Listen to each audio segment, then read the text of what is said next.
GM Ibarra na solo si Fiang sa Siargao.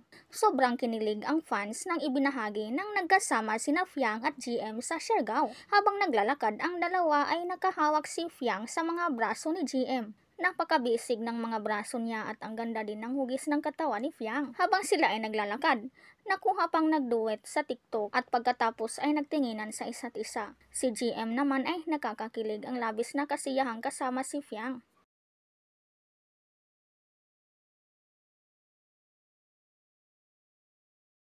Habang sila ay nag-sunbath ay hawak-hawak ni GM ang mga kamay ni Fiang.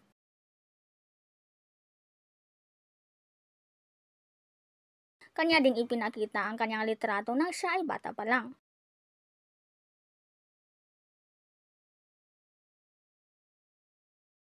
Sa kanilang guesting sa show ni Luis, naiyak si Fiang nang nagsabi si Luis ng success ng PBB dahil sa kanila.